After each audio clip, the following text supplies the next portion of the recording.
Going back to our top story, the Competition Commission's revelations have raised questions about the motives behind the manipulation of the rand.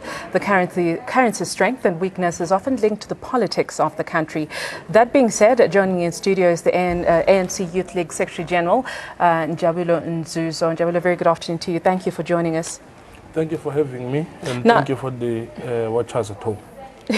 Yes, now following President Jacob Zuma's State of the Nation address, particularly the socio-economic transformation, and now we see this banks collusion story coming out.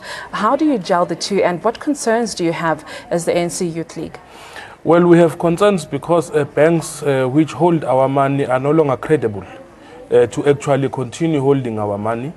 They've shown that they lack patriotism. They collude in order to collapse the rand. We raised this issue quite sharply sometime last year, and today we have indicated that when the rand fell and it dropped quite drastically, we said it was financial institutions like ABSA, Barclays, Goldman Sachs that had been colluding in order to make sure that the rand loses its value. And today we have indicated, because we said the Competition Commission must look into this issue. Just last week, we marched, thousands of young people went to ABSA, led by the ANC Youth League, to question them on the apartheid money that they had taken, that even now they have not indicated when they are paying back that money.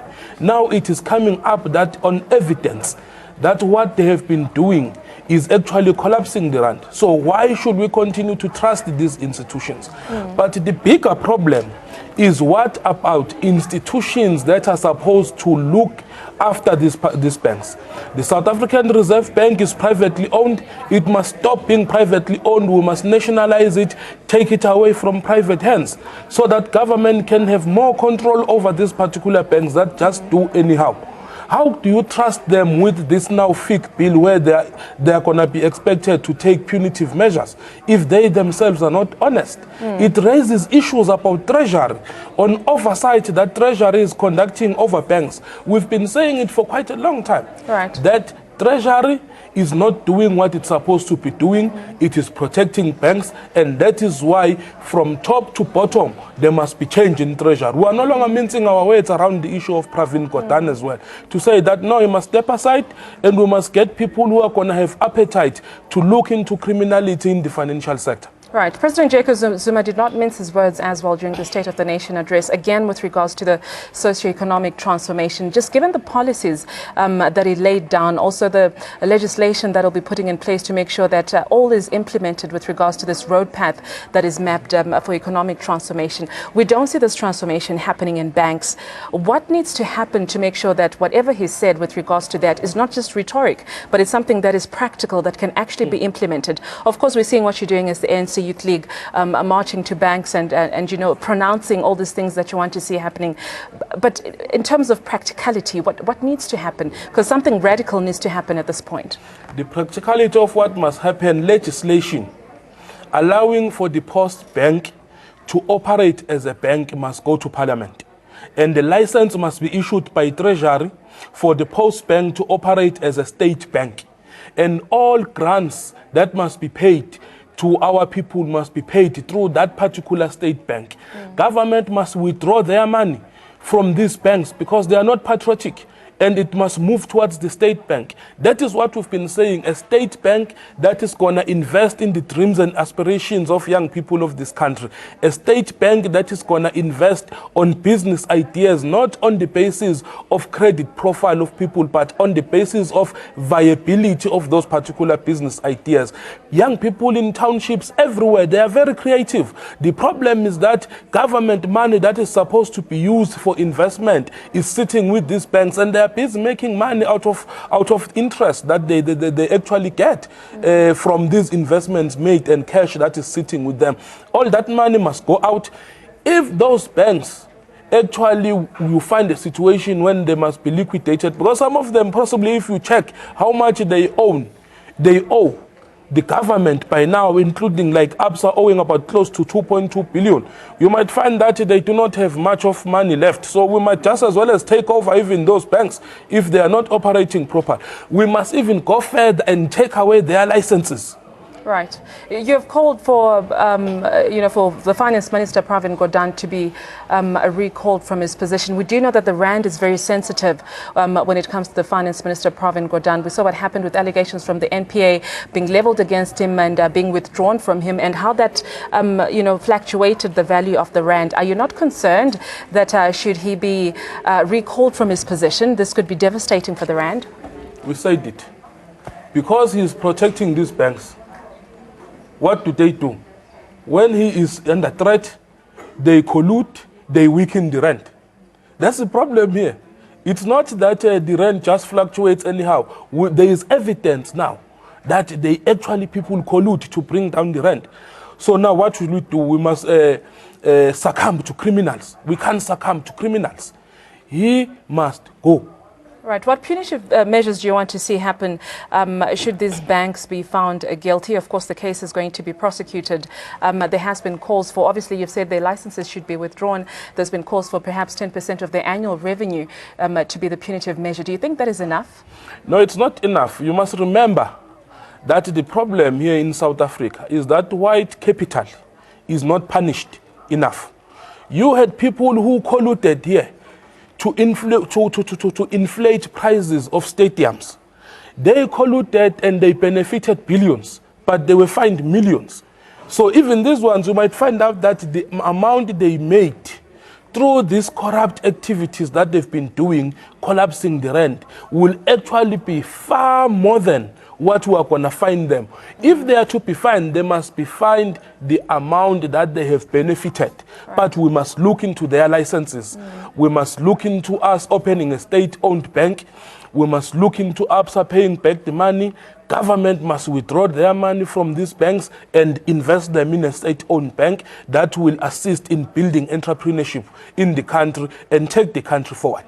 So the findings from the Commission say that this has been happening since 2007, yet there's a watchdog that is supposed to be watching these banks. What does this say about the watchdog itself? If this has been happening for the past 9 years, why did it take so long for them to come up and realize that there's this collusion that is happening? That is our biggest concern as well as the ANC Youth League, that you have treasury. You said the problem is that when we took over government in 1994, the systems of treasury and their apartheid looting and protection of white monopoly capital was structural and systematically built into treasury. And that is why treasury has always been turning a blind eye. Look at the issue of the apartheid bailouts that came into ABSA. No one from treasury was raising those issues because the system of treasury was built to protect them. Even now, this thing, they've been doing it for a while. And no one has been raising it because they have been enjoying protection, not just from ministers, but from the administration and management of treasury that has existed over years. That is why when we collapse this thing, we must collapse not just by saying Pravin must move away, but we need to get someone in there who's going to have appetite to deal with these issues and actually change the whole management structure of treasury.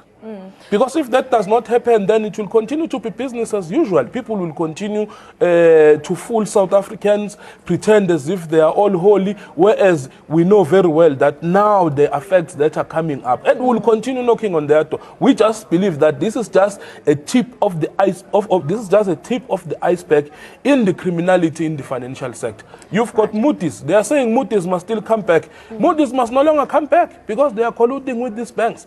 They are telling us how to run the country. They are telling us, no, don't appoint this one, appoint this one. Whereas behind closed doors, they are doing criminal things to make sure that we take those particular directions. We can't listen to them anymore. Right. So you say there's a whole network of corruption when it comes to the financial sector in South Africa.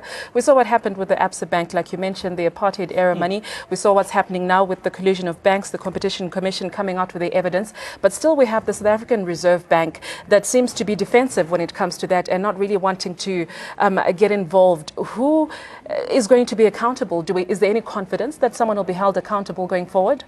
Yes, people must be held accountable. Specifically, those banks individually themselves must be held accountable. The problem with the Reserve Bank is that it is privately owned. Right. So we must zoom in there. We must nationalize the Reserve Bank so that there is more accountability. Because you see, if you have private shareholders who own shares in the Reserve Bank, most likely this is the very same people who own shares in ABSA, who own shares in Barclays, and as a result they want to protect their investment, and they direct the management of the Reserve Bank in order to take a certain direction. So that situation cannot continue to happen. Even now, we must check even directly to government, to Treasury, and tell them that we must now privatize the Reserve Bank. Why should we keep the Reserve Bank as it is, whereas it is protecting this criminality?